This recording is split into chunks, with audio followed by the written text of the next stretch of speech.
Good morning.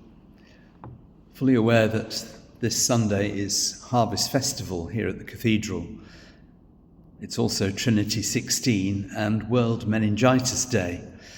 I nevertheless felt I should write something about my 3-month secondment from here to be the interim succenter at St Paul's Cathedral in London, the National Cathedral, which concluded last Tuesday when I officiated at choral evensong there for the last time.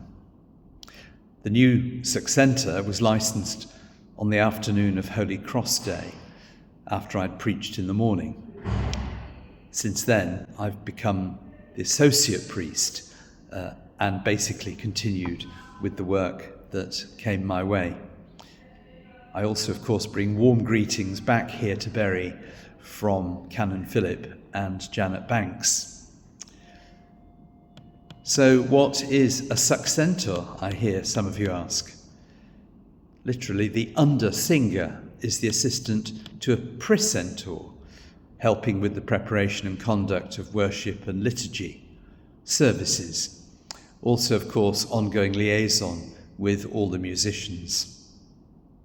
All cathedrals have a dean, or a provost in Scotland, and usually at least 2 residentiary canons, of whom one is usually the precentor, as here, with Canon Katie, with just London, Durham, Lichfield, Oxford, and Westminster Abbey also having a succenter, which is normally a minor canonry.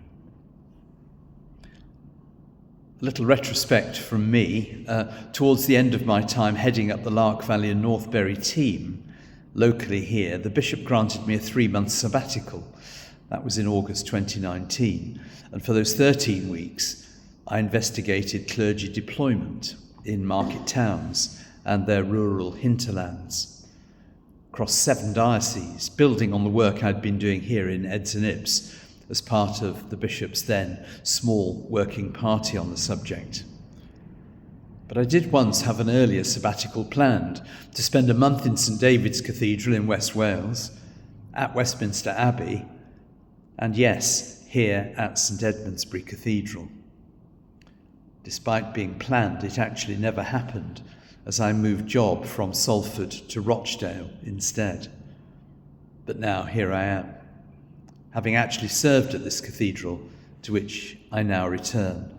A team pilgrimage to St David's in West Wales, based around that cathedral, did take place, and St Paul's, these last 3 months, has rather trumped Westminster Abbey.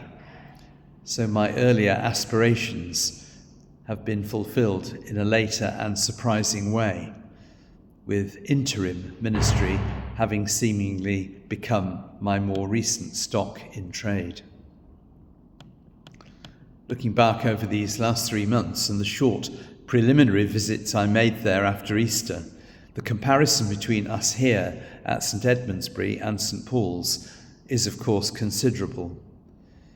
There are 220 people on the payroll there, but also legions of volunteers like us, some of whom travel in considerable distances to have the privilege of serving there in various capacities.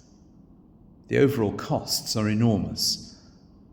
Their annual budget is £16 million, which comes out at £46,000 a day, and which is why they charge the tourists. The really interesting thing is that the hundreds of people at the many services there are actually visitors and pilgrims. Those who worship regularly or habitually are really quite few in number. Though those at the 11:15 choral Eucharist were kind enough to hand me a lovely card last Sunday, and I was humbled to realise how much they'd valued my contribution and that I would be missed. This, of course, makes for a very particular and different sort of ministry, where the post-service encounter is rarely likely to have a sequel. Yet each offers a crucial opportunity for people to speak of their faith, hopes and fears in that vast sacred space. It's been my undoubted privilege to be part of it. and for which I will be eternally grateful.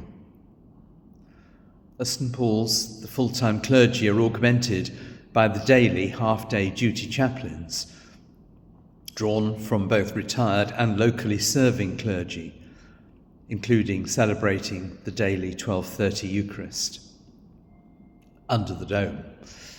As here, the staff and volunteers are a family, offering a warm and hospitable welcome to those who come looking for meaning, help, and answers in their daily lives.